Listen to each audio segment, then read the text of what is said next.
Welcome back. Thank you for joining us for another episode of Hypertrophy Past and Present. Chris, how are you today? Yeah, I'm doing good, thanks, Jake. Did you watch the World Cup? I did not. No, I was busy doing other stuff, believe it or not. But yeah, I don't remember actually the last time I managed. I do remember the last time I managed to watch it. I think it was probably about 20 years ago. I think it's been a very long time since I gave myself that kind of time to watch a sporting event. But yeah, no, I didn't manage to catch very much There of you it at go. all. Well, I watched a little bit of the first match that Australia played, and we did okay. And then we very quickly descended after that, and I stopped watching. So we can move on. Let's talk about bodybuilding. So last week, if you guys tuned in, you'll know that I presented what I think you called the worst plan I've brought to the podcast so far. An So I thought I irredeemable would plan it was, yes. irredeemable. I thought I would try to redeem myself this week and in fact redeem the golden era. So I've got another golden era plan, which look, it's a little bit left of center. It's not exactly what we would normally call a good plan based on what we typically see in the silver era. It's quite different. So I'm curious as to what you think about this one. I'll be honest, I quite like this, but I don't know how you're going to go with this. So this came from Bradley J. Steiner. So Bradley was not a bodybuilder per se, but he was a writer for Iron Man magazine. So we've talked about Iron Man magazine, founded by Piri Radar. We've talked a lot about Piri's plans in the past, and Steiner was writing in the 60s and 70s. So this routine was published in 1972. So well and truly into the sort of post-anabolic era of bodybuilding. And I'm going to read out the exercise selection, the workouts first, and then I'll explain the set and rep sort of structure or mentality because it's a little bit different.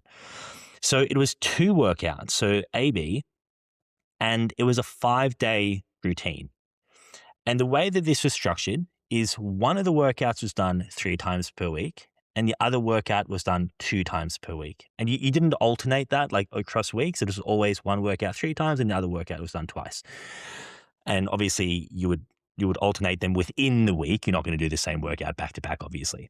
So the workout that was done 3 times per week was a barbell bench, a barbell bent over row. Now, I know you're not a fan, but let's just move over that for a moment.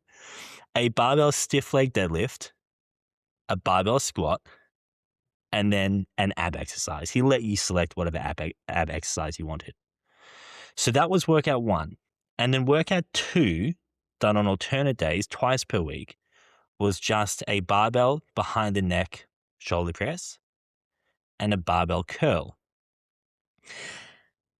That's it. That's it for exercises. Now, as far as sets and reps, this is very silver era-esque of Steiner. So what he said is basically there's not a set number of sets and reps. You can kind of do what you want. He said, do what you feel like you can recover from. So as many as you feel like you can recover from, do that. Now, obviously, when someone says as many as you can, that sounds like he's probably insinuating doing a lot. But if we look at his other work and other programs that he published, he generally used about 2 sets per exercise.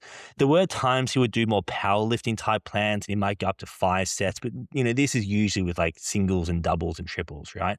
So the assumption I would make reading his work is he's probably suggesting 2, maybe 3 sets per exercise. Repetitions, again, he actually did often quite low repetitions. Sometimes he would use moderate, but I'm assuming he's probably talking more kind of what we would class as moderate reps here. And he also said this, which is, I'm interested in your thoughts on this. He said that basically do as many repetitions in the set as you can. Don't skip out that last repetition. He says it's more important to do that last repetition than to do another set. So that's it. Fair bit there. What are your thoughts on the exercise selection, the routine, the sets, that idea of doing that last repetition over another set? So in terms of how this sits in a golden era kind of or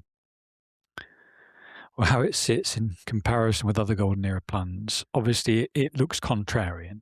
I mean, it looks like somebody writing a plan that's designed to look different from what everybody else is doing. That's kind of the first thing that jumps out to me. The second thing is that it looks like a silver era plan with a few modifications, because if you condensed those two workouts and said, just Yeah, do all the exercises 3 times a week on this, all the exercises, you know, in one single train three workout. times a week and do the same exercise, then you basically end up with a silver era program. So, if I were to say, okay, well, what does that look like? Then you'd have a bench press, you'd have an overhead press, you'd have the row. I'm not a fan of the specific variation, but okay, fine. At least it's some back work. And then you'd have a deadlift, a stiff leg deadlift, which I love. I think it's great exercise. Squat, obviously great. And then a curl. That is a kind of fairly familiar selection of silver era Mm, type exercises. Okay, maybe the stiff leg deadlift is a little bit unusual in comparison with some other stuff, but the rest of it is absolutely kind of completely silver era. So yeah, that's kind of the vibe I get from it. So in terms of comparing this, with last week's atrocity, I would say that this is totally redeemable. It's absolutely redeemable. You just have to combine the 2 days together. um, Again, probably do 1 or 2 sets of each exercise, and it would be very, very good program. Yes, I would rather have a kind of extra back exercise in there with a wide grip pull down. You probably would want some calf raises in there if you wanted a bit more of a complete kind of routine. And if you're not triceps dominant, well, I obviously am triceps dominant, but if you're not, then you might want a triceps extension. So that would probably move it more towards a really solid silver era plan. And then again, if you wanted to go and move it into the modern era, you'd be talking about hamstring curls and knee extensions and all the rest of it. But yeah, just to keep it silver era kind of focus, that would be what I would do. And it really doesn't take much. Absolutely yeah, doesn't take much to make this into an amazing program. And as I say, even just doing all the exercises on one day and doing, kind of 3 workouts a week would yeah. immediately make it a great program. Yeah, Immediately. yeah. So, So even like you said, if you just added a standing calf raise, you added a triceps exercise, then okay, there might be a little bit of, the rec fem you're missing, a little bit of hams, but a little bit of back, but you're kind of getting most things there in that plan. What do you think of this idea of actually splitting it over these 2 days? Because you could argue that, okay, the bent over row, yes, it's not your favorite back exercise, but, there's a bit of elbow flexor work there. Is there a bit of fatigue that is going to be impacting his barbell curl? Is there fatigue for the bench that's going to be impacting his behind the neck? And he's obviously got a squat, he's got a stiff leg, so there's going to be a lot of supraspinal CNS fatigue in that first workout as well. If one were to get to the end of that day, the end of that workout one, and be like, you know what, I'm smashed from doing a squat and a stiff leg and a bench, might it actually make sense to push those 2 exercises over to the next day? so I'm not a fan of doing that. I think that if you've done a couple of sets of an exercise and trained a particular muscle, so let's pick the bench press. You've done a couple of bench press sets, and you've worked, kind of your anterior delt to a point where it's hit relatively high levels of recruitment, and it's been doing that in a sustained way and accumulating calcium ions in the fast twitch muscle fibers. You're then going to go through a post-workout kind of damage, inflammation, and repair process in those fibers. If you come back the following day and train those exact same fibers with a overhead press, I think you are running the risk that they don't really respond very well.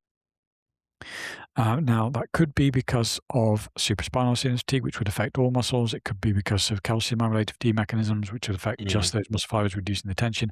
Or it could even be because of what we talked about recently, whereby the oxidative stress produced by the inflammation inside the muscle fibers is then causing mm, endoplasmic reticulum stress, which then causes the unfolded protein response and prevents those kind of stimuli that you're creating in the fibers with the mechanical tension that you do manage to generate. You then block that from converting into an elevated muscle protein synthesis rate. So essentially, kind of summarizing what I just said, what you're doing there is you're simply blocking the mTOR signaling process from converting into a kind of an increase in new proteins through the increase in muscle protein synthesis. I'm not a fan of doing that. I don't think it makes any sense. Incidentally, this is what people are kind of trying to talk about when they talk about not training a muscle inside this sort of stimulus period. It's actually got nothing to do with the hypertrophy stimulus period. Hypertrophy stimulus period is probably only really about 18 to 24 hours long. Maybe it lasts 30 kind of to 36 hours, but most of it's happening in the first kind of 12 to 18 hours. What's really blocking hypertrophy from being stimulated is when you have a post-workout fatigue issue that creates an inflammatory response big enough to create a decent chunk of oxidative stress. That's when it's probably not worth training a muscle. But again, most times when you're training with a couple of sets, or if you're hitting muscular failure, you are going to be in a state where you're creating some post-workout muscle damage, and you are going to find that training the same muscle the following day probably isn't a great idea. If you want to train a muscle every single day, I think you've got to go all the way back to kind of Sandow and Bronze era type lifting strategies, and you've got to think more like an Olympic weightlifter. You've got to be doing, kind of singles and doubles, probably with 5 or 6 rep max type territory. Then you can probably kind of train a muscle every single day. But really, in that scenario, you're kind of training movements rather than muscles, I think. That's the vibe that you're going to be kind of going for. So I mentioned before, I quite like this plan. If I were to do this and stick with this kind of split, what I would actually do, and I sort of do this myself quite often if I just get too busy, is I would take, so his workout 2, it's got the behind the neck and it's got the barbell curl. I would take those 2 exercises, put them on workout 1, and I would take the squat out of workout 1 and do the squat by itself on workout 2. And kind of to your point a moment ago, there's a list of potential negatives training the following day, training on 2 consecutive days. At the very least, by taking the squat, what we've done is mitigated all those other negatives that are muscle specific. So yes, we still have the potential of the cerebrospinal CNS fatigue from muscle damage from everything else.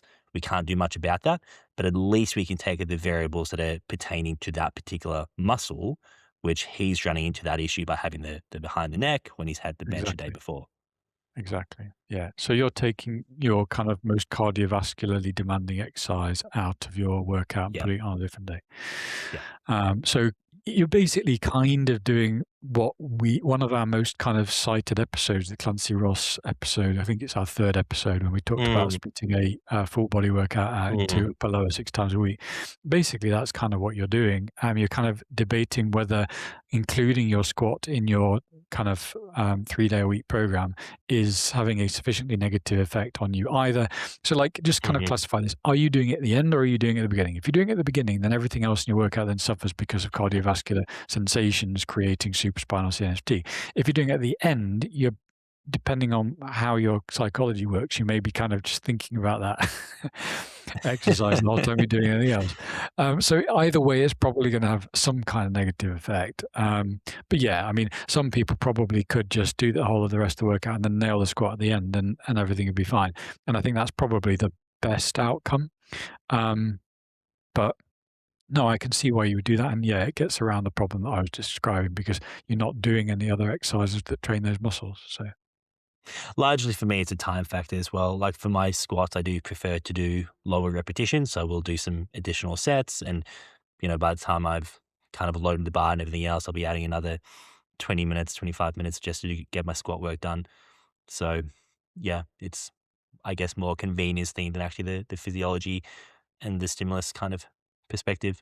So his point here, he made this comment where he said it's more important to do that last repetition than to do a whole nother set.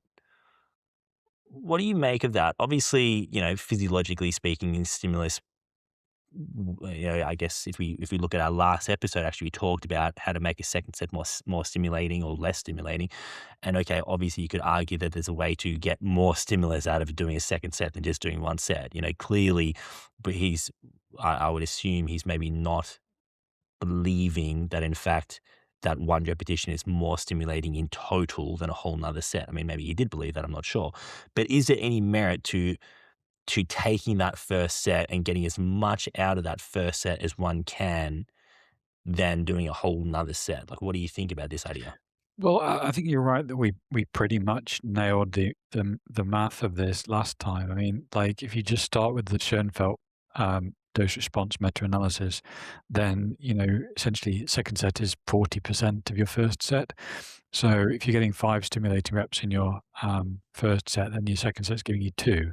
So if you drop 1 rep off your first set, then you're losing 1 rep. If you then don't do a second set, you're losing 2 stimulating reps. So strictly speaking, it's not accurate to say. I don't think, even with just the generic data sets that we've got, I think it's better probably to do a second set than to make sure that you've got absolutely every last simulating rep out of the first one.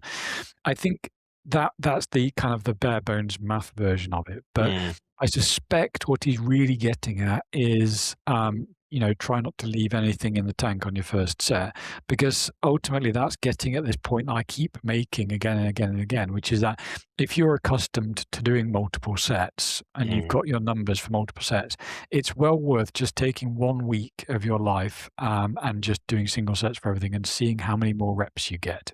mhm. Because I suspect that it's probably not just 1 rep; it's probably more like 2. And I think that's the thing that he's probably getting at, which is that if your second set is causing you to subconsciously back off, it's probably causing you to subconsciously back off quite a lot. And that may be the case that you might be losing more than 1 rep. It might be more, it might be 2. So you might end up being broadly equal. I don't know. But the thing is, I think it's worth being aware of what that kind of number is for Yeah, you, you know. yeah. Um, and it might vary between exercises. I suspect it's probably bigger on multi-joint stuff than it is on single joint stuff. I've made this point in the past, but often when I have clients swap over to doing single set work, it's rare that they want to go back to doing multi joint after they see how much quicker they progress. And you will have some people where there's just a personality thing or what, where they kind of prefer fewer exercises, more sets to get in the zone. And those people will, they'll progress better doing that. But the vast majority of clients I work with, once they do single sets, they're like, oh my God, I've never progressed like this. The numbers are just flying. Yeah, and the motivation I think is probably one of the best parts about that. It's just Absolutely. having to sit and kind of wait for the next set on the same machine is a different process from going and setting up on a different machine or, kind of Yeah. getting ready for the next. So I don't know. I mean, but yeah, in answer to the question, I think that, mathematically, no, it's probably not correct if reps in reserve are definitely what they kind of are said to be.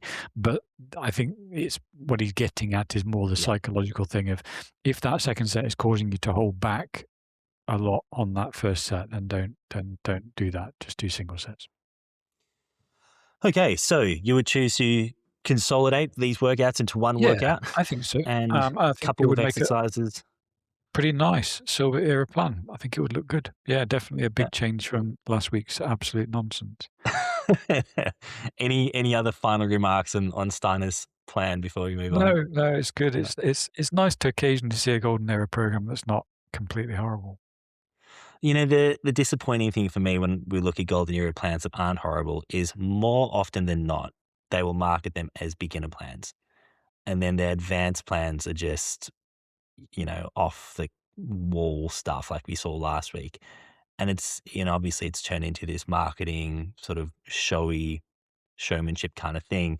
And it's disappointing that often those beginner plans, if everyone would follow those, they would all get better results than following these advanced things you see in these later magazines. So that's what I find a little bit disappointing, but you do occasionally see some good plans that are popping up. So moving on, we are talking Okay. about hard sets, which is a little bit relevant to what Or Steiner was saying hard here. hard training or hard sets. I mean, I Hard. think there's definitely a difference there. Mm, yeah, okay, interesting. Well, I think both will come into the conversation. I guess hard training is probably the meta kind of Yeah, it's probably the conversation. the bigger concept, isn't it? Yeah. Okay. Introduce us to this topic. What do we mean by hard training? Well, that's the problem. That's really the problem because, um, without wanting to kind of delve too deeply into sociology and psychology, but hopefully people kind of who've listened to us for a while recognize that sometimes words and phrases come into a community and acquire a kind of meaning of their own or a sense of their own, and tracking down exactly what they mean in relation to the real physical world can be a little bit difficult, because they kind of end up being like a group signifier, or a kind of a way of kind of indicating that you belong to that group of people. So I think the problem we've got with hard training is that exercise scientists will generally think that it refers to perception of effort. Now, perception of effort can be applied across any duration of time that you like, but generally speaking, you're going to get more accurate kind of indications of something useful, as in physiological, if you talk about shorter durations of time. So we're most familiar with the very common designation of something like reps in reserve.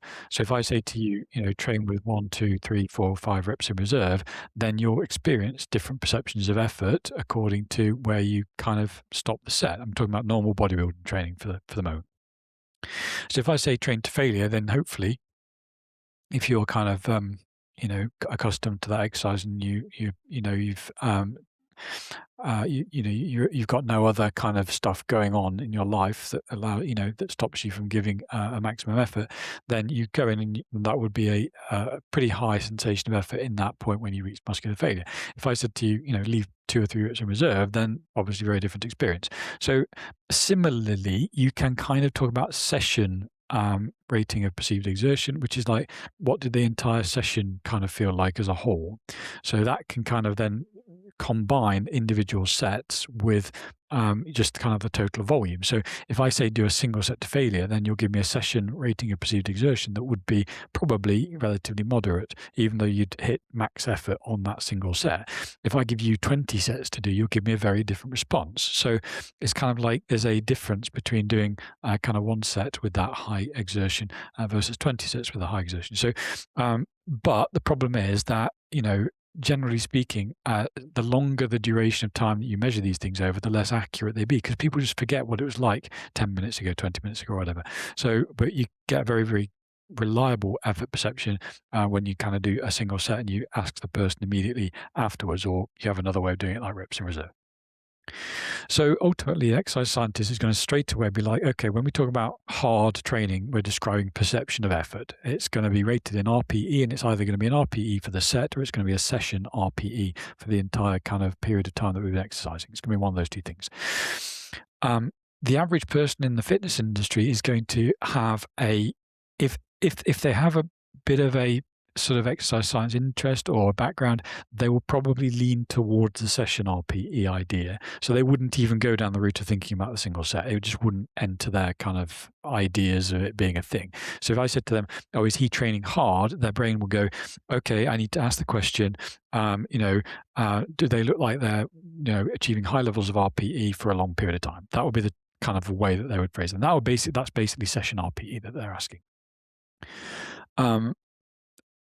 And I think really that would be kind of a sort of a relatively physiologically kind of valid, but still a little bit kind of messy in the sense that we don't, kind of.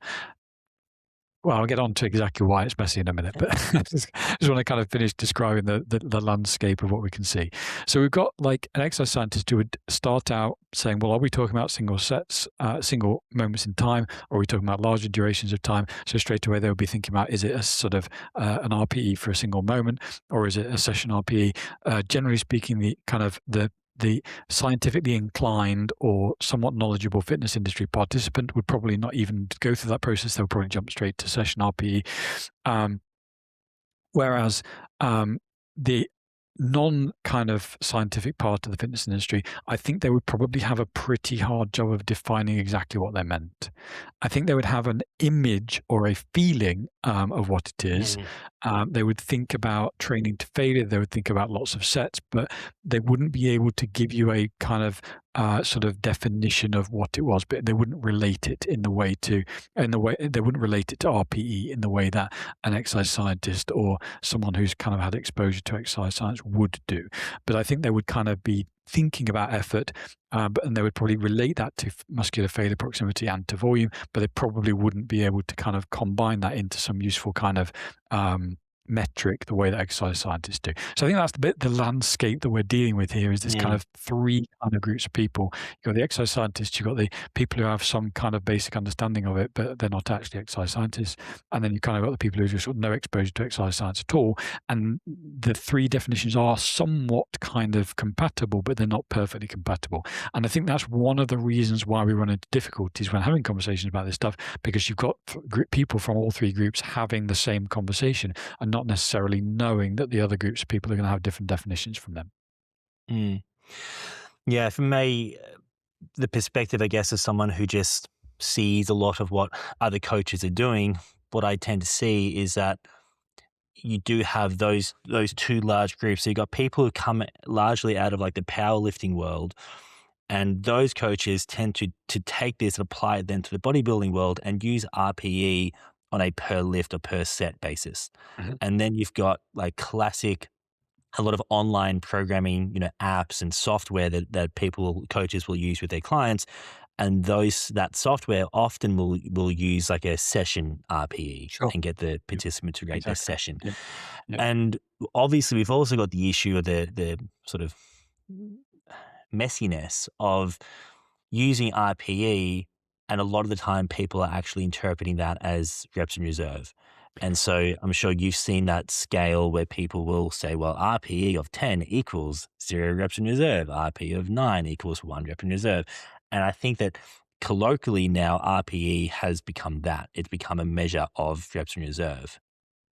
Yeah. So I've been very vocal in the past about why that's physiologically nonsense. So, It and is it such is. a silly concept. It's not even silly, it's physiologically ignorant. And I know the people who kind of originally worked on it, and I actually make no apologies for saying what I just said, because ultimately perception of effort relates to, strictly speaking, how much effort you perceive in the moment. So if I do a strength training set and I do every single rep with maximum effort, then does that mean I'm at 0 RIR on every single rep? No, that's nonsense. So it has to be nonsense. It literally cannot be relevant. I can voluntarily change my effort to maximum, or I can put it back to where it was. What they mean really is the minimum level of effort necessary to do that repetition. So Mm, mm, essentially, what is the minimum level of effort mm, required to be able to do that repetition? It's not, what is your actual effort perception? It's not that at all, because I can make it mm, maximal just by deciding to make it maximal. This mm, is this really kind of the reason this grinds my gears is because it actually obscures people's understanding of how hypertrophy works. Because mm, what you get the same error being made by people who say, "Oh yeah, as you go through a set." Motor unit recruitment increases because of fatigue. And I'm like, sorry, what? It's the same kind of error. They think that some kind of external vector is changing motor unit recruitment in that scenario, which of course it's nothing to do with that. You voluntarily decide to hit whatever recruitment level you want to hit, and you do that by changing your effort level. It's the same situation. So what we're talking about here is like you can voluntarily go from like 0 to maximum recruitment in the same repetition. Not a problem. You don't need fatigue to hit high levels of recruitment. It's not necessary. You can voluntarily decide to do that.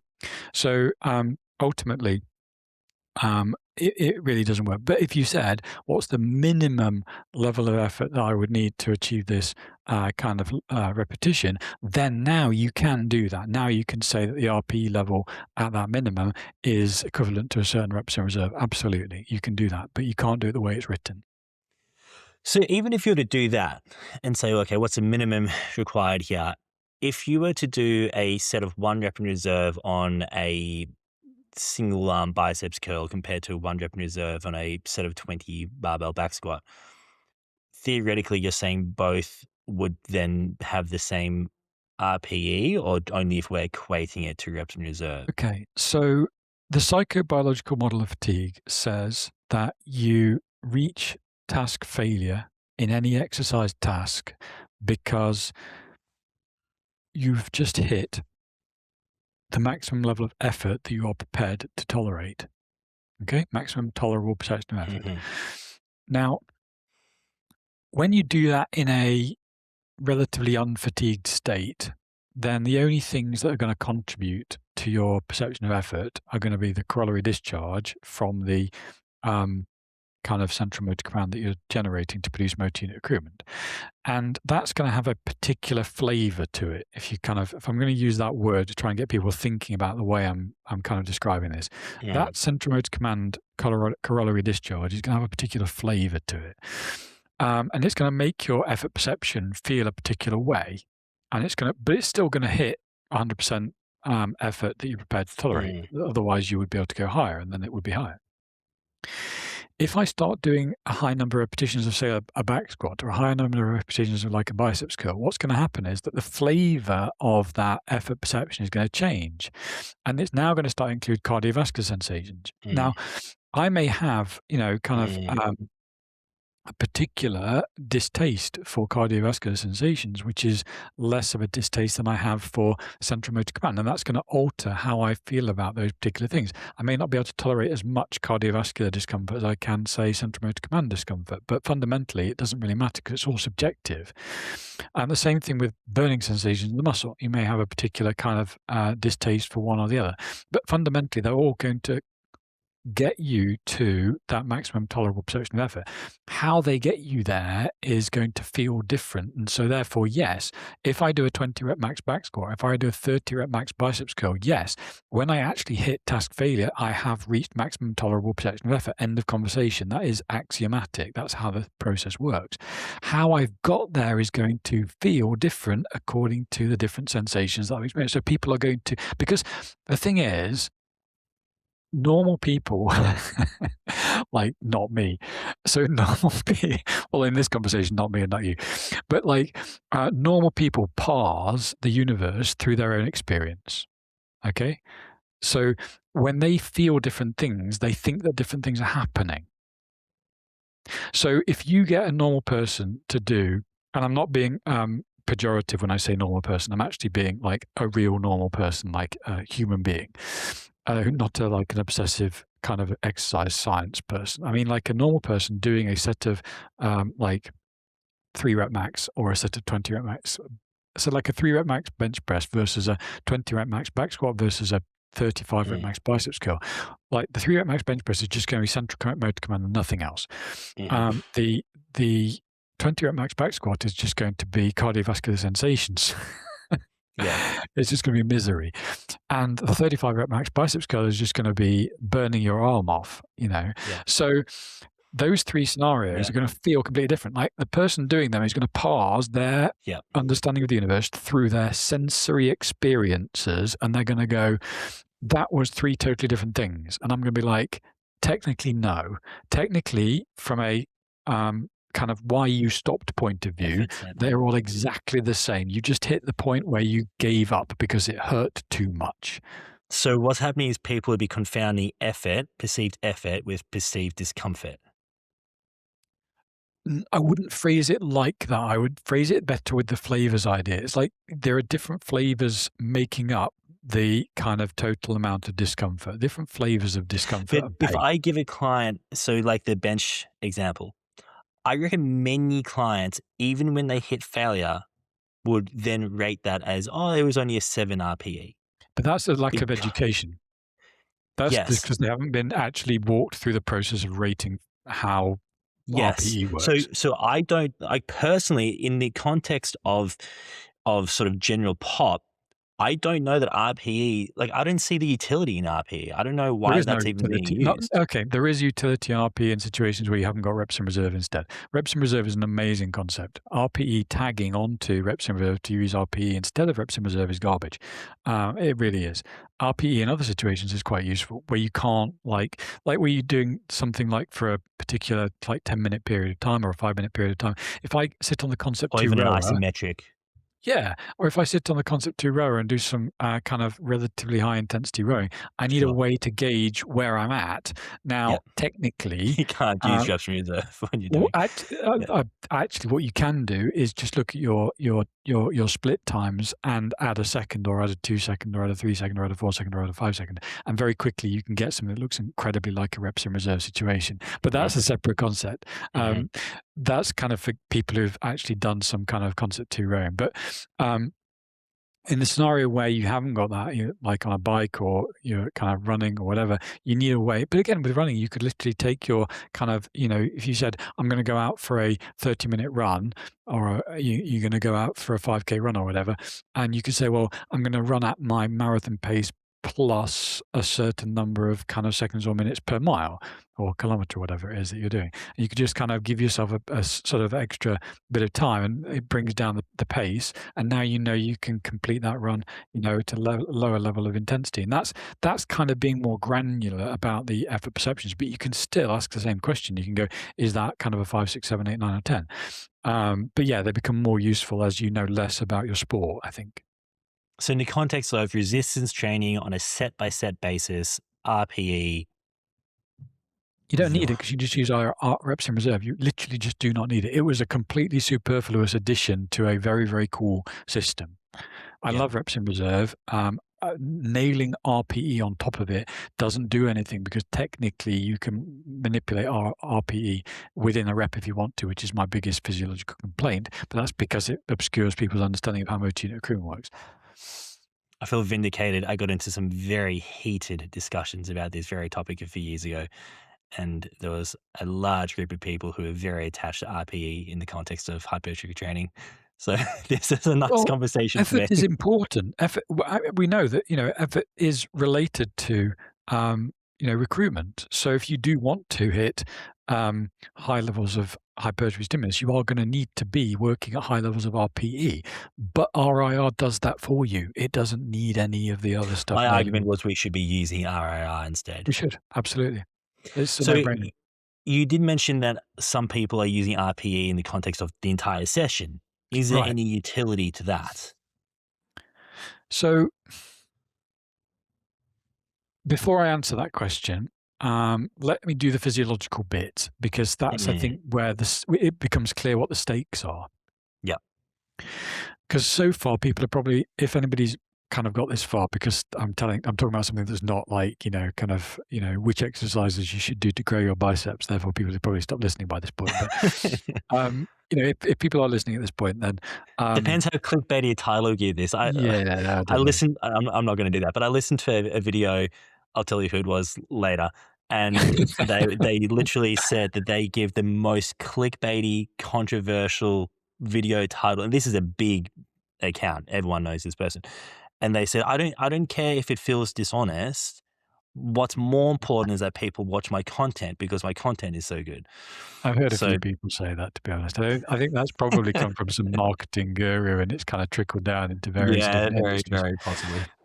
Um, so yeah, so I've kind of given a relatively um, boring introduction, I suppose, to this concept we're talking about, which is that um, you've got this idea of training hard that's going to be very difficult to nail down because you've got at least three different groups of people who think differently about what hard actually means in the context of a workout. But you can kind of start to bridge some gaps if you understand that the exercise scientist is kind of starting from a question, which is, are we talking about a set or are we talking about a session? The exercise science inclined kind of fitness industry participant is probably just thinking about the session. And the person in the wider fitness industry probably doesn't have an idea of how to how to verbalize, sorry, precisely what hard or, Mm, actually means in the context of training, but they kind of know it when they see it kind of thing. So why is this actually important? Well, the stakes are what comes, kind of in any conversation about muscle growth are, what's the stimulus and what's the fatigue? I mean, those are the questions we're always going to ask. We're always just going to mm, ask the question, what am I getting out in terms of stimulus? What am I getting out in terms of fatigue? And so the question that I then kind of put to this whole conversation, this whole concept of training hard is, can I relate training hard in either a set or a session definition? Because that's kind of the most granular way of thinking about it. Can I relate that to either the stimulus or the fatigue? In other words, if somebody says to me, I'm training hard, can I be confident that that means that they're creating a big stimulus? Or would I, so separate question, or would I predict that they are experiencing more post-workout fatigue and potentially therefore Mm. accumulating post-workout fatigue? Those are the things I'm always going to ask about anything. So, people could say to me, oh, I'm training in XYZ crazy way, or XYZ sensible way, doesn't really matter. They could say, I'm training in XYZ way, and the first thing I'm going to do is ask the question, what does that mean for the hypertrophy stimulus? What does that mean for the post-workout fatigue? And literally, that is the first two things I'm going to do. Therefore, I'm going to do it for training hard. So if somebody says, I'm training hard, I'm asked the question, well, if somebody is kind of training hard, am I confident that they're achieving a large hypertrophy stimulus? And am I Mm. worried that they might be creating after post-workout fatigue? Does that make sense? Mhm. So if I'm talking about using RPE, then I've already kind of mentioned the fact that technically I can achieve maximum effort in any scenario, any time, without any kind of resistance, Yep. even if I, wanted to. Just by, I could throw a ball as hard as I can and that'll hit max RPE. So technically, max RPE on its own doesn't do anything in a single rep situation. Okay, fair enough. But in a strength training set situation, does a high level of RPE indicate that I'm hitting a reasonable level of recruitment at the same time as a slow movement velocity and therefore producing a hypertrophy stimulus? Mostly yes, but not always. And that's the really important thing. Okay. Um, so let me just park that there just for a moment and then ask the next question. If I have a high level of session RPE, can I be confident that I'm hitting a large level of hypertrophy stimulus? And the answer to that question is absolutely not. So I've got these two things. I can have a high level of RP in a single set, and I'm mostly but not 100% confident that that's going to give me a Mhm. decent hypertrophy stimulus for that set. Secondly, if I have a high session RPE, can I be confident that I've hit a high level of hypertrophy stimulus? Absolutely, 100% not. I mean, that's the really big problem. That's the elephant in the room. If I then kind of turn to post-workout fatigue, if I hit high levels of kind of effort, if I have a really hard set, can I predict that I'm going to get a lot of post-workout fatigue? Well, not really. Mm. Especially if I'm using low rep ranges, probably not going to be an Mm. issue. So not really. I don't think it makes a necessary kind of impact on my confidence about post-workout fatigue. And similarly, if I have a high session RP again, it depends on what I'm doing, but Mm. I would probably lean more in the kind of direction of thinking I probably am going to be accumulating post-workout fatigue as a kind of probability, but Mm. I could absolutely construct a workout that doesn't do that, but Mhm. that would be probably fringe rather than kind of the norm. Mhm. So eh, that is just a very quick illustration of the fact that there is not a very strong connection between Mm. um, either set RPE and post-workout stimulus post-workout fatigue, or session RPE and session stimulus and session and post-workout fatigue. So obviously, I'm now going to go in and justify those claims, but that's the headline that I'm aiming for. Does that all make sense? It does. You could potentially say that there's a clear lower, like, floor to RPE, and if someone says my RPE is below X, then you could be fairly confident that there's not going to be a significant stimulus within that session or those sets. But you've got this middle ground where RPE above, say, anywhere from, what, 6 to 10, and you don't really know, there's not a strong correlation with stimulus and fatigue. So again, I think that's one of those things that you're kind of encapsulating that is mostly true. Because what my brain immediately does is try to find a scenario in which that's Exceptions not to it. true. Yep. One of my favorite studies is a study where they produced a large amount of calcium-related fatigue by walking up a couple of steps and then doing a drop landing. Mhm. Pretty much no sensations whatsoever. You literally feel like you're doing zero. You feel like you're Mhm. doing absolutely nothing whatsoever, and your strength is just tanking because the calcium-amylated fatigue is accumulating because of every single drop landing that you do. And ultimately, what that then does is create a pretty decent amount of post-workout fatigue as well. So you got this. But in terms of stimulus, though, we would have a Probably have lower some limit. sarcomerogenesis, Yeah. but I don't think it's ever been tested. So the thing is, though, that like I'm just using that as an example, as a fringe case. Obviously, nobody's doing workouts that involve drop landings like that, but I'm using it just to illustrate that there are scenarios where you can kind of divorce the things Mhm. completely. Mhm. So let's just kind of go through and just kind of justify each of those four things. So what I'm saying is, if somebody is kind of training hard, and what I mean by that then is, of course, thinking from an exercise science perspective, either that they are hitting high levels of RPE on each set, or that they are hitting a high level of session RPE at the end of their workout. So let's abandon the other kind of definitions for the time being because they're too nebulous. But ultimately, they kind of will kind of look back to the exercise science definitions as being the source, really. So if we kind of just stick with the exercise science ones, we've got single set RPE. Now, I've already said with my three examples of the 3 rep max bench press, the 20 rep max back squat, and the kind of 30 rep max, 35 rep max, I think I said, biceps curl, that you get to failure in different ways. And the issue is that if you get to failure with the 3 rep max bench press and your only thing that you've got there is central motor command, then essentially you're hitting a very, very high level of recruitment and you're going to get a decent hypertrophy stimulus because of the slow movement speed.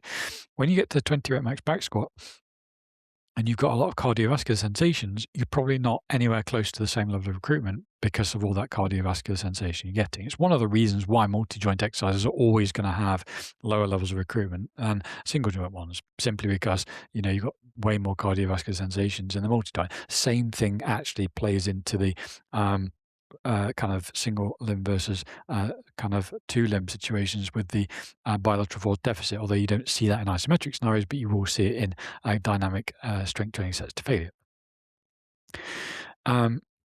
Similarly, if I'm doing 35 rep max biceps curl, then I'm going to have a lot of metabolic sensations. I'm going to be miserable. My arms are going to feel like they're burning off. So that isn't, again, going to allow me to hit maximum levels of recruitment. So ultimately, I'm going to lose a stimulus as a result of the supraspinal CNS fatigue that I'm experiencing because that's what we call, the scenario where your maximum tolerable perception of effort is being reached partly by sensations and partly by the central motor command corollary discharge. Similarly, if we're talking about a multi-set protocol, if you've given me like 5, 6, 7, 8, 9, 10 sets to do, my 10th set, I could be, my eyeballs could be like, bulging out of my head. I could be like red in the face and pushing as hard as I possibly can. Have I got a decent stimulus out of that set? No, nothing. Got nothing. Because I've had a load of fatigue mechanisms both inside the muscle and inside the CNS, which we've just been talking about the CNS, but I've also got ones inside the muscle. And my stimulus is completely saturated, by which I mean there's no further capacity to actually create any more increase. You probably get an increase in mTOR signaling, but you're not going to get any further increase in muscle protein synthesis because you just can't go any higher with muscle protein synthesis.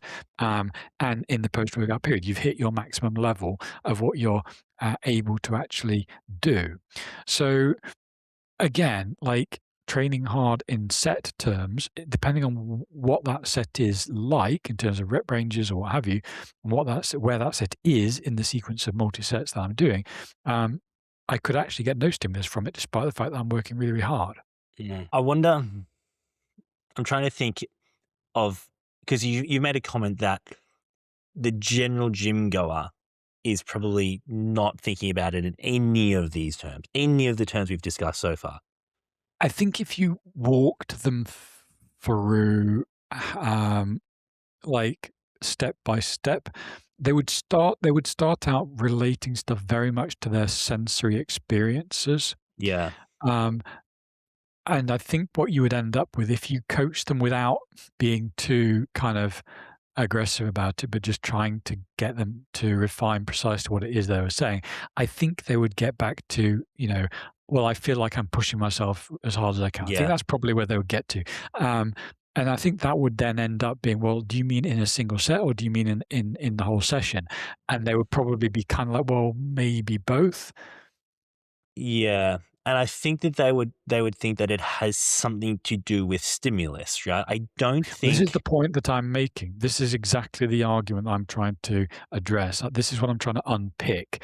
I'm trying to Yeah, point out that there is no correlation yeah, between feeling like you're putting a huge amount of effort in. At least so far, I've just done it in terms of a single set. Because if I move that set around, I can make it completely worthless. yes, I can make that set yeah. absolutely worth zero just by moving it 4, 5, 6 sets down the road. Well, but again, I think this harks back to the idea that is still prevalent that, and you mentioned it, that fatigue somehow is what's causing that stimulus. Sure. But, that's gonna be around long after I'm dead, so I'm just not gonna fight that battle every single time.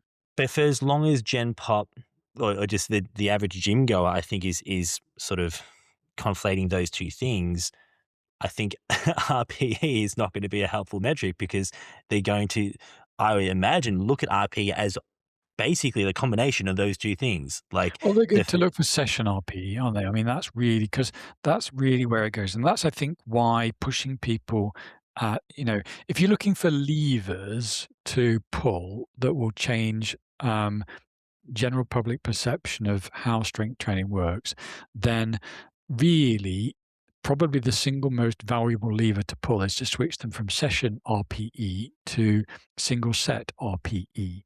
Mm, That would be the single most valuable thing you could possibly do. And I do see a lot of different kind of philosophies that are trying to do that. Now, generally speaking, I don't agree with most of the philosophies from a narrative point of view. I think their narratives are wrong, but I think the lever that they are aiming to pull is the right one, mm, because that's how you mm, get people to stop thinking about smashing themselves into the ground and making themselves tired for no reason, versus actually stimulating some hypertrophy with doing a set with decently few reps in reserve. um, but that's like a sort of mass kind of psychology conversation, really. as I'm playing with this in my head, I just keep thinking rest periods are just the number one Right. variable here.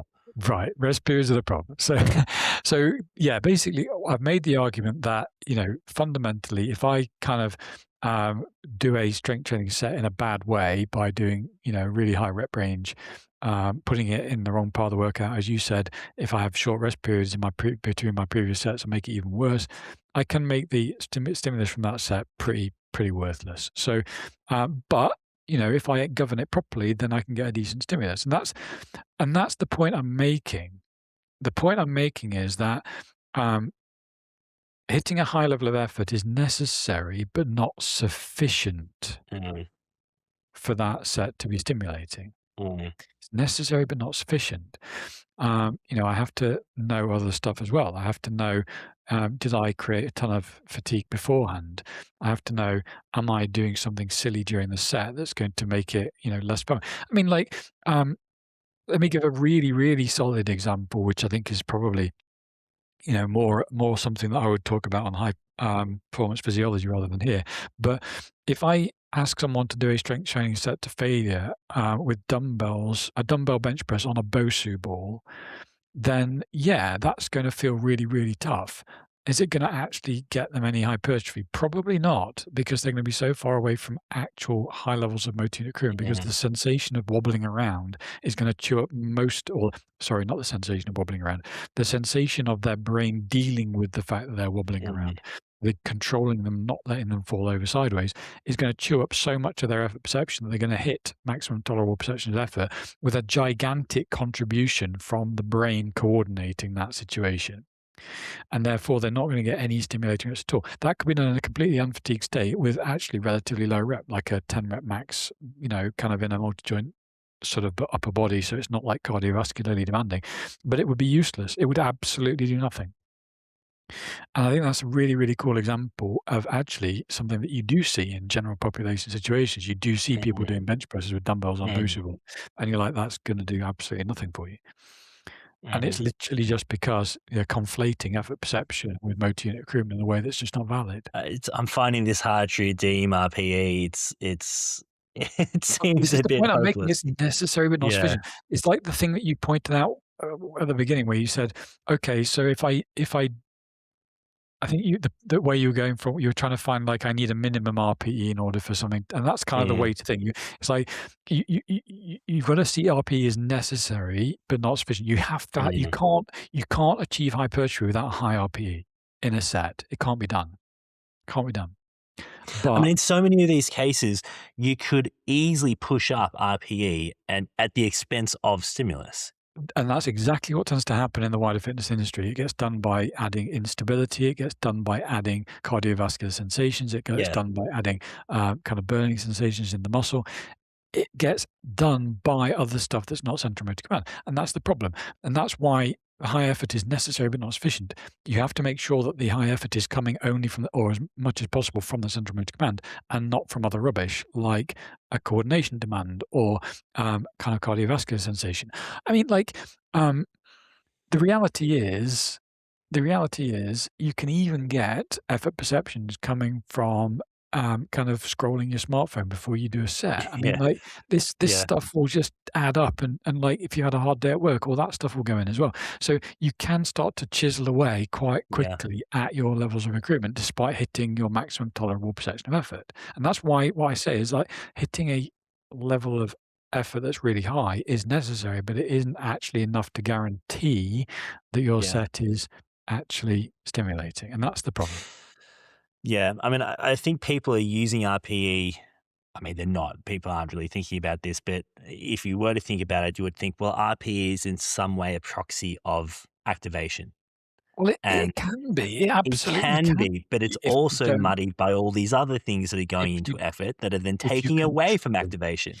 if you control for all the rubbish, then yeah, you absolutely can get it to a point where it is a very good proxy for motor unit recruitment, absolutely, but you have to control for the other stuff. Which which no one is, and so I think And we just sort of do actively away. seeking, in fact, is the problem, yeah. Exactly, because people, yeah, because effort becomes the thing we're seeking, we're chasing after, So they chase for and it wherever they can it's find it. easier So just they to pop in all yeah, these other bits and absolutely. pieces. Let's go looking for effort. And ultimately, that's a very, very human tendency, which is once you set a kind of metric as the thing you're Yeah, chasing, you start gaming the system to chase the metric instead of chasing the thing that you were setting the yeah, metric to guide you to chase. And that's kind of why having a physiology first view yeah.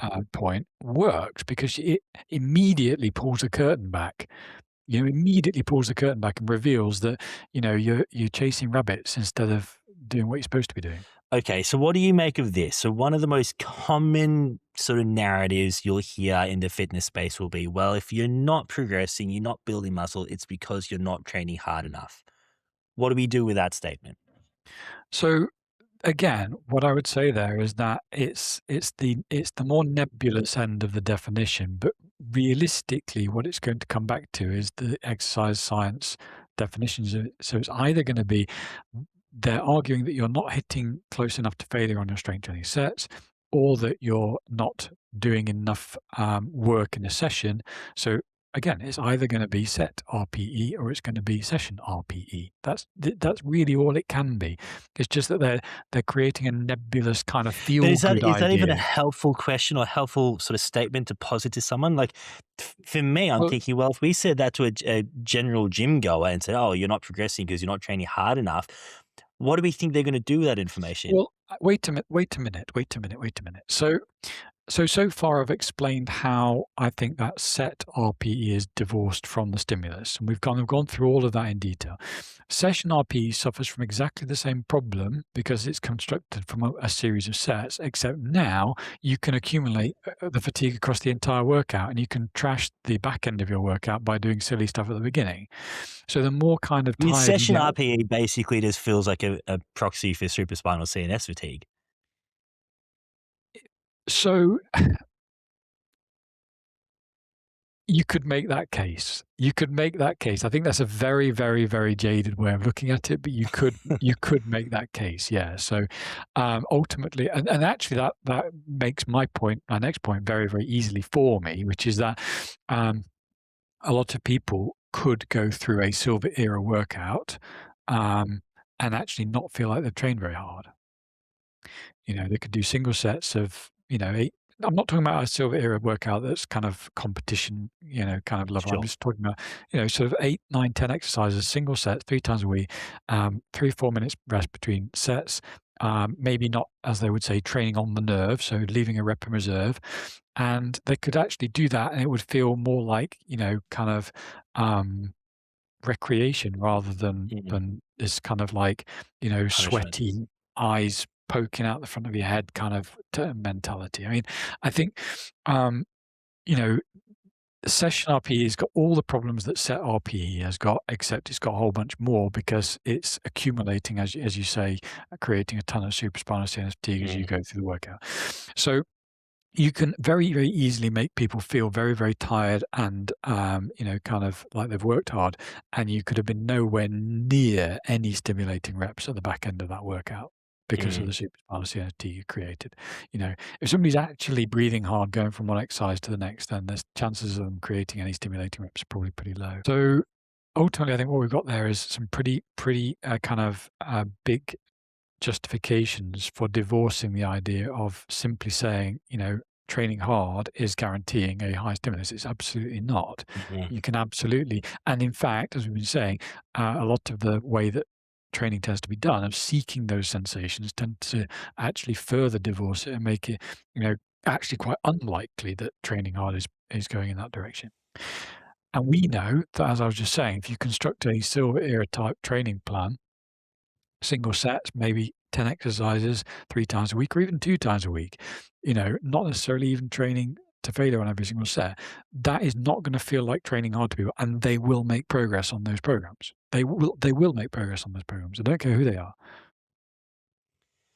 So to go back to the question a moment ago that I asked, so you say you have a general gym goer and someone says, "Oh, if you're not progressing, it's because you're not training hard enough." Now, if I was to guess, I think that advice may then take that person further away from stimulus I rather agree. than closer. Because they're more likely than chase those negative sensations like burning in the muscle, cardiovascular sensations, Yeah. you know, and they're more likely to end up with kind of a lot of session RPE, but not a very large amount of session stimulus. So can you think of a question that would more likely push them towards getting more stimulus rather than potentially less that would serve If better you're looking, than if are you're you looking training for hard a, enough? if you're looking for a way to encapsulate the concept in an easily understood way, I would say you've Mhm. got to find quality over quantity. That's the way to communicate that, I think. Because that's the thing that will get people to start thinking, "Well, am I achieving quality in my set that I'm doing?"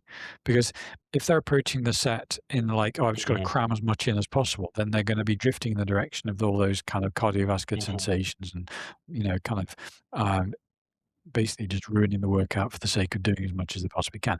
If you take them and say, like, I'd much rather you do 10 sets across the whole body, but really quality single sets rather than 30 sets of bench or whatever stupid stuff people are doing these days, then I think they're going to end up with a much better workout. Now, when you're thinking about these kind of things, you got to think about levers rather than like, how does this get me to a perfect program? You got to think, how can I nudge in the right direction rather than ending up with the ideal thing? If I say quality over quantity, could I end up with something that doesn't quite look like a perfect program? Absolutely.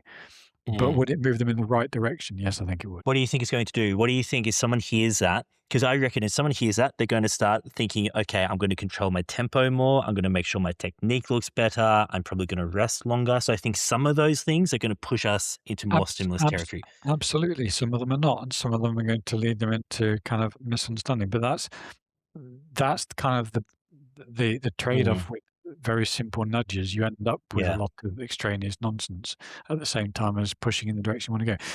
But I think it would get you further away from the kind of tendency to seek fatigue, which is kind of the first Yeah. battle that we're really trying to fight.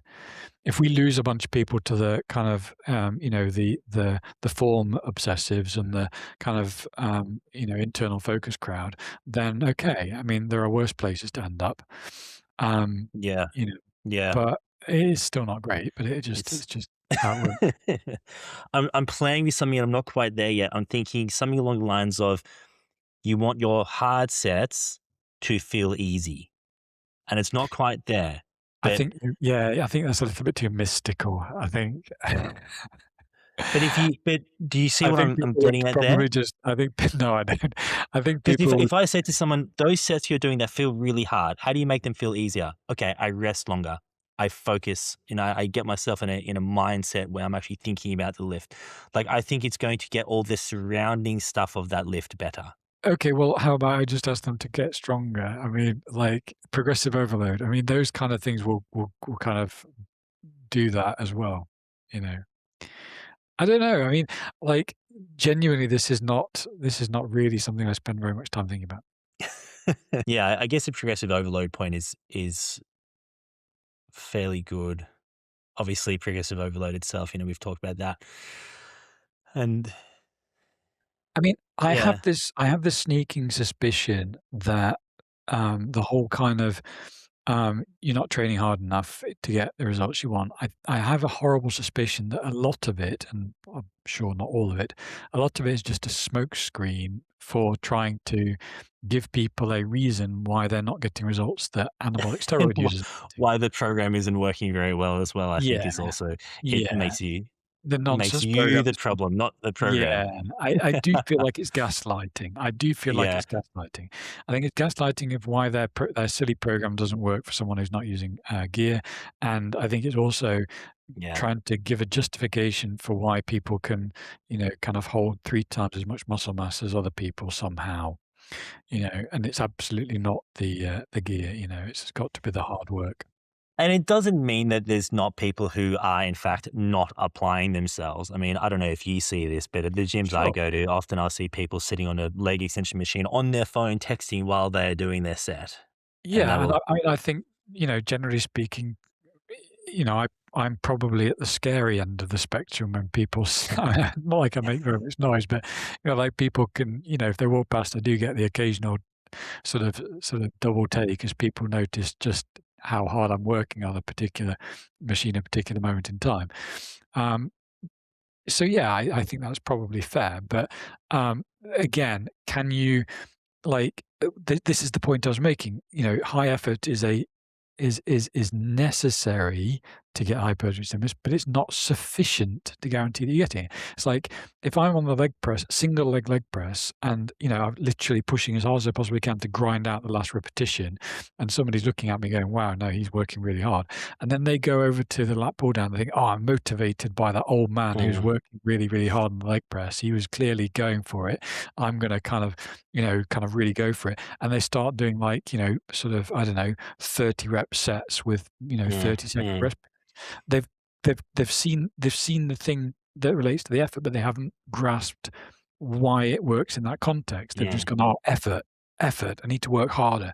Like, well, yeah, but you actually need to work harder in the right way. And mm, the way you've applied that inspiration hasn't worked for you because you've kind of sought different sensations to get to the same maximum tolerable perception of effort.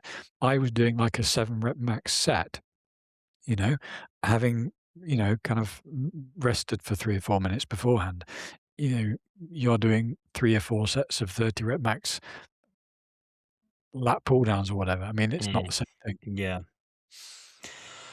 Okay, so what about if someone says, "Oh, I'm not, building muscle, blah blah blah," instead of saying, "Are you training hard enough?" If you said, "Have you gotten stronger on exercises you were doing 8 weeks ago?"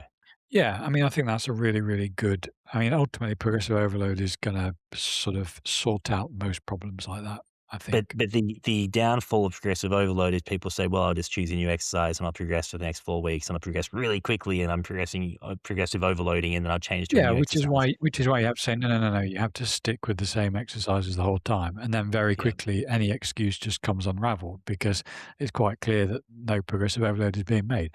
I mean, I think this is I see a lot of people getting I mean, like, we're still seeing confusion about what progressive overload is. We Yeah. still see exercise scientists talking about it as if it's a planned thing where you add and change the program. I mean, like, literally, I can feel my motivation just dropping when I read that nonsense, like, it's just such absolute rubbish. Or programming, like planning to program more volume over Yeah, it's phases just as a insane. progressive overload. Yeah. And, you know, you get a lot of kids making, TikToks about, what they think it is and what they think it's not. And okay, fine. I mean, like, it's great that people are interested in this stuff, but it'd be also nice if people did a little bit of homework before they went and spouted off on the internet. But I guess it's too much to expect. That's not how the internet works anymore. No, I know. So, yeah, I think progressive overload is going to fix a lot of issues. If somebody can genuinely make progress across, 3, 6, 9, 12 months, then, really the program is working, and that's all really there is to say about it. So then I think you could say, I mean, this is a no-brainer. Progressive overload is more important than training hard. Well, this is the whole point of this episode was to just try and create a little bit of I mean, I don't expect that people are going to leave this behind, but just to create a little bit of doubt in people's minds when they start giving that knee-jerk reaction of saying, "Oh, you just need to train hard," and it's like, well, no, I'm literally explaining to you how, if you train hard in the wrong way, you can get no results because you know, RPE, high effort, is necessary but not sufficient to create a hypertrophy stimulus.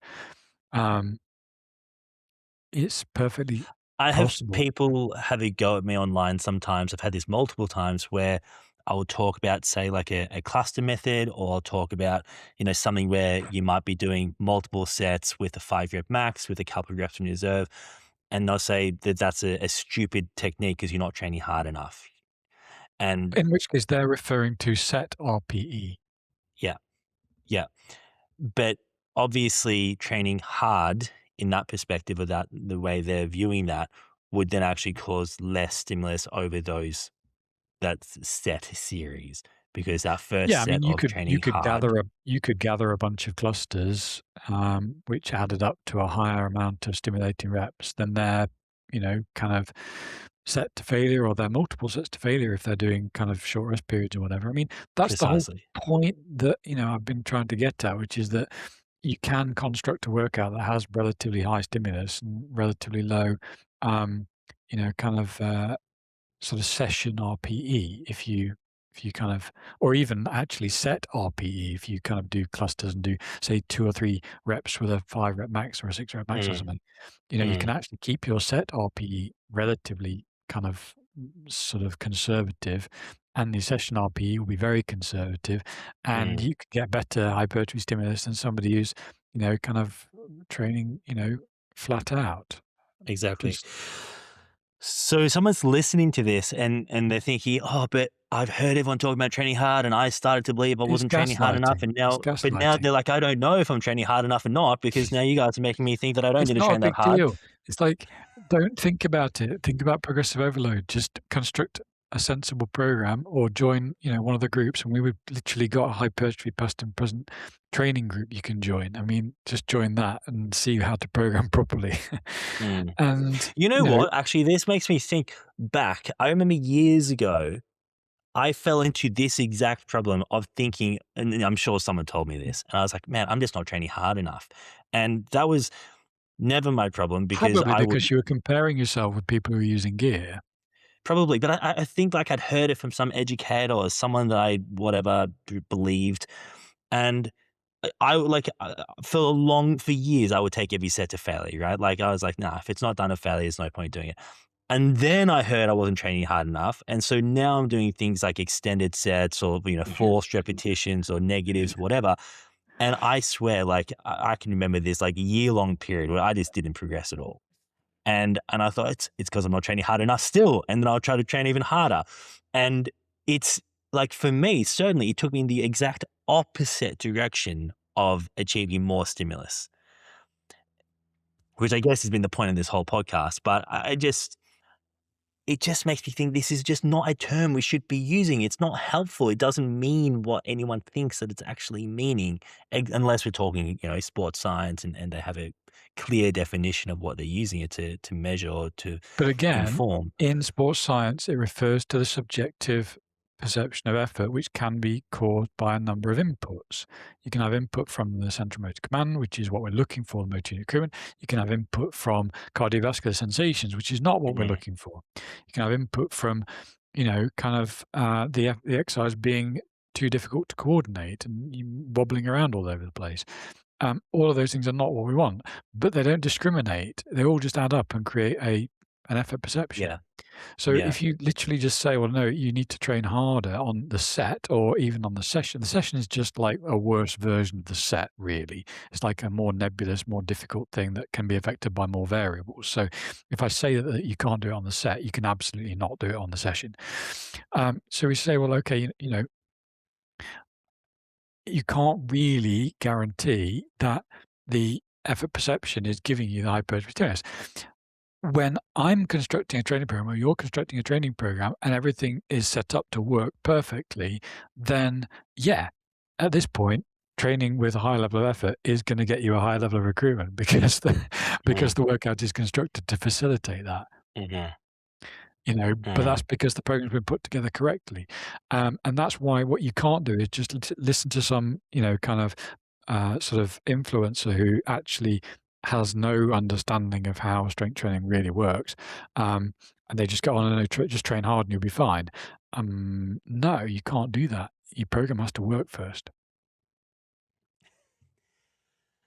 So if you can combine training hard with progressive overload, then I guess that's where not the I magic, think but that. progressive overload will naturally require you to pull a rabbit out of the hat occasionally. I mean, like, if you are tracking your numbers every single time and your program is set up not to allow you to accumulate fatigue, if you're setting your program up in the right way and you're going into the gym and you're aiming to get the extra rep, then you will find yourself looking at the set as you're going through the set thinking, I'm not sure I can get an extra rep here. Yeah. And you'd literally have to pull a rabbit out of the hat and you'll have to Yeah. go that extra kind of level of dedication to make that set happen. And that's really where the magic is with Yeah. with training hard, if you like. It's actually it's it's your system, your workout plan plus your dedication to the logbook and trying to beat the logbook, that is then going to require you, it's going to put you in a situation where you have to really find a level of commitment and dedication to your kind of set to make that extra rep happen. That's really how training hard happens. Training hard never needs to be described. You just need to put yourself in a situation where the Mhm. only way to get out of it is to push a little bit harder than you have done Mhm. before. Mhm. Mhm. Yeah. Okay. So I made the comment earlier about clickbaity titles. Maybe today's title should be, "Are you training too hard?" Yeah, I mean, I think ultimately, that's really where the fatigue question comes into it. And I said, ultimately, does training hard imply high or low levels of post-workout fatigue? Well, you know, again, you can divorce those things quite easily just by changing other variables. If you want sort of set RPE, can I construct a workout with high set RPE that doesn't create a lot of post-workout fatigue? Absolutely. Mm. Absolutely. I can just give you 4 rep maxes. I can give you 4 rep maxes, and you can have a bunch of those, and you're not Yeah. gonna have very much post-workout fatigue. I could give you 4 rep maxes of, contractor position exercises, and you're not gonna have any post-workout fatigue. You know, like contrast, I could give you sort of stretch position exercises with high repetitions, and I could stop you 3 or 4 reps in reserve, and you're going to be miserable for days. Like if I give you a 20 rep max squat and I stopped you at, sort of 16 reps, you're going to be unhappy if you do a bunch of those sets. And that's technically with the set being at 4 reps in reserve, it's actually not high effort level, but it's still going to create post-workout fatigue that you're going to notice. So, and then the same thing really applies to the session. You can change the session, do a whole load of cluster work, and you're going to end up with, you know, one amount of fatigue, and you could do the same amount of work as sets to failure, and you get a different amount of post-workout fatigue. So how about this? If your set RPE is high, then you want to try to keep your session RPE as low as possible. I can see where you're going with that. But honestly, um, I'm sort of beating a dead horse, aren't I? Like it's not. I should It's just let just that there are RPE go. easier ways to get where you want to go, and the easiest way Mm, to get where you want to go is to say, start with a sensible silver era type program, and then apply progressive overload, and you will find yeah, that you end up training hard because you have no other choice. yeah. Because you need to train hard in order to But you're get. also not going to do it all the time, and I think that's key. But also, when I say train hard, you're going to put high efforts in on each individual set, and you're going to give yourself rest periods because you know that if you don't, then you won't be able to get your progressive overload in the next set. Progressive overload actually fixes almost everything if you Yeah, do it in the context of a program that permits progressive overload to yeah, happen. Like you were saying, yeah, you were trying to do progressive overload in kind of crazy volume workouts with intensifiers all over the place, and you were still trying to create progressive overload. It wasn't happening because you just physically couldn't. If you have a sort of a decent program, then okay, fine, you let yourself move it around a little bit. What you'll find is that you start leaving more rest between sets. I can remember doing Hepburn, and as I keep telling people, I was doing Hepburn. And if I was, and Hepburn is basically 8 sets of 2 rising to 3, and I used to try and keep a 5-minute rest period. I used to run a clock, mm, and I used to try and keep a 5-minute rest period. By the time I got up to mm, where I was close to doing 8 sets of 3 on a particular kind of iteration, by the time I got up to 8 sets of 3, my last kind of 3 or 4 sets, I was lying on my back, sucking air in for the entire 5-minute rest period. And I ended up just pushing it up to 7 because I just physically couldn't get back under the bar and be confident that I wasn't going to get squashed. mm, So I think you naturally start to change your program if you're obsessive about wanting that yeah. progressive overload. You are going to change your program to make it feasible. Is that kind of cheating a little bit? Well, yeah, a little bit, but then you keep the program going in the new way, and it stops being cheating again. But ultimately, I think you just end up doing, okay, well, I'm going to do 5 minutes this period, and I'm going to go. But the thing is, now physiologically that makes sense because realistically, what you should be doing is making sure that your heart rate is at a sort of sensible level before you go back into the next set. Rest periods shouldn't be about number of seconds. They should be about how long it takes your heart rate to get back down to a sensible level. So the reality is I was kind of doing it the right way anyway. Which is what I meant when I said make your hard sets feel easy. I know what you were trying to get at. It just sounded like you were kind of a little sort of sage sat on a mountain somewhere, like dispensing wisdom. And it kind of like didn't really sound like something actionable. Confucius But says. Confucius said. But yeah, I think ultimately what we're looking for then is like start with a program that doesn't create tons and tons of fatigue, then pursue progressive overload like it's your job, and you will find yourself in situations where you have to work really, really hard in a set to get the extra rep.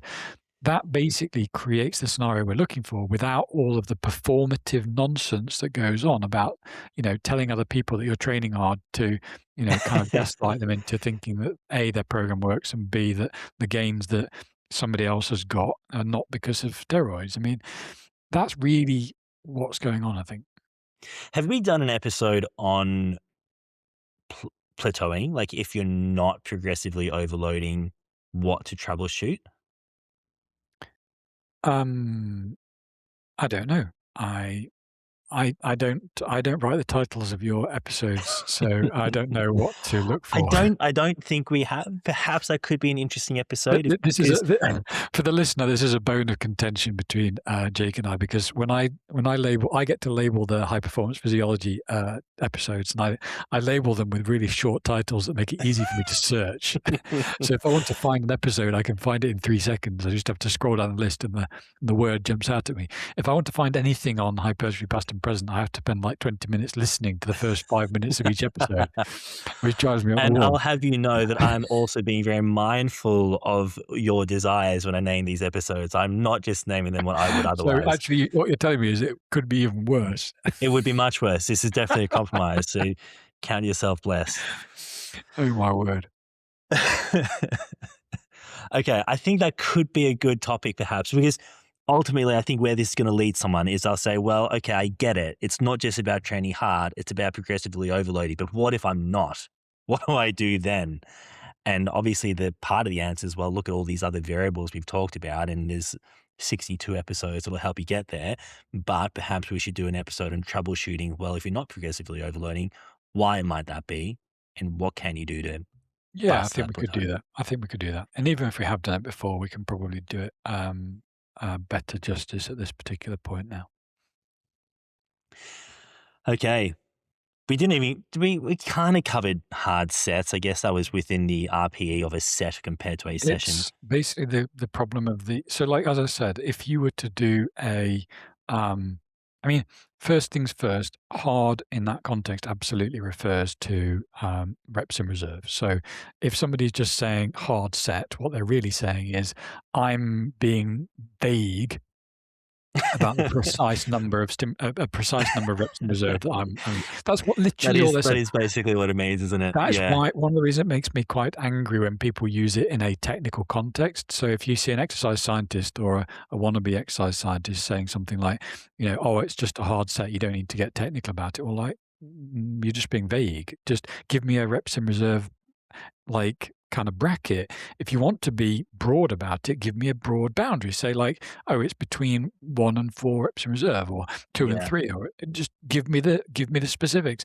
And if you want to be kind of, kind of less specific, but at least give me the boundary conditions. But they don't. They just want to. I think it's people. I honestly think it's people who don't want to use reps in reserve terminology, or don't want to use stimulating rep terminology, and they feel aggrieved that they didn't invent anything like that, and so they just going to try and use different terminology to, avoid using the terminology that other people have coined. So Because I guess they generally would use it to mean a stimulating set. exactly. So what they're trying to do is they're trying to either not use reps in reserve, which I think is silly because it's a great system, or they're trying to avoid using the terminology of stimulating or effective reps, which again is silly because they're great systems. So it's just people who are, letting their egos, I think, push them away from using something useful that somebody else has created. And reps in reserve is a great system. It really is. So, yeah, hard set as a terminology is pretty useless. You might as well just say, well, I'm describing any set which is either to failure or 1 rep in reserve or 2 reps in reserve. Okay, fine. We'll just say that then. A Which set would seem to redundant too, because if someone's saying, well, you're not training with enough hard sets, or your sets aren't hard enough in that sort of way, well, it's like, again, well, it's literally saying what their reps in reserve are. It's literally all they're yeah, saying. but if you're saying a hard set is within, let's say, 2 repetitions of reserve, it's like, well, Mhm. you don't ever need to do that. Like you could always do, you could do clusters with 4 reps in reserve. Like you could achieve Yeah. So what you're amazing saying is results that without somebody's any arguing hard that you're sets. not. Again, that. Yeah. Yeah. I'm just addressing the terminology problem rather than the underlying kind of argument. But yeah. Yeah. I don't know where that would ever serve you, that the terminology stimulating set wouldn't serve you No, it better. doesn't. It's exactly the point. But that's why they use it, because they don't want to use terminology that actually is useful. No, I'm serious. I'm serious. They actually literally only do it because they want to avoid using terminology that other people have coined and is useful. And as I say, here they are avoiding both the reps in reserve terminology, which is really Mhm. useful, clearly really useful, and the stimulating reps terminology, which I think is very useful, but then I would because I invented it. And we could more or less say a stimulate. Oh, we can't even, can we? We can't say a stimulating set is going to be a set within No, 5 reps that's in the point. reserve. That's the point. A high level of effort, which is where you look at reps in reserve.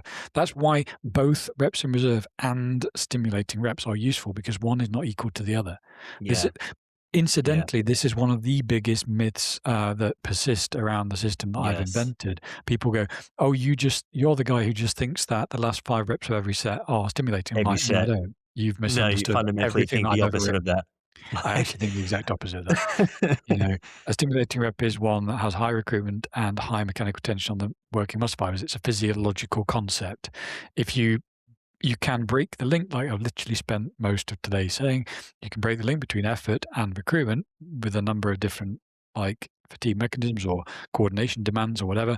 And you can also break the link between velocity and tension by, calcium unrelated fatigue, for example. Mhm. So uh, Yeah. stimulating reps is a physiological concept.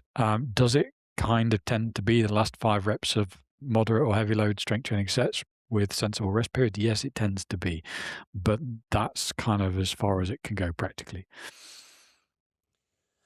Okay. Well, hopefully that wasn't too abstract. Hopefully there was some kind of practical components there for you guys, but we will, I think, follow up with a Sure, more practical plateau busting episode at some point. let's do it. Okay. Thank you guys for listening. We'll be back maybe with that topic next week.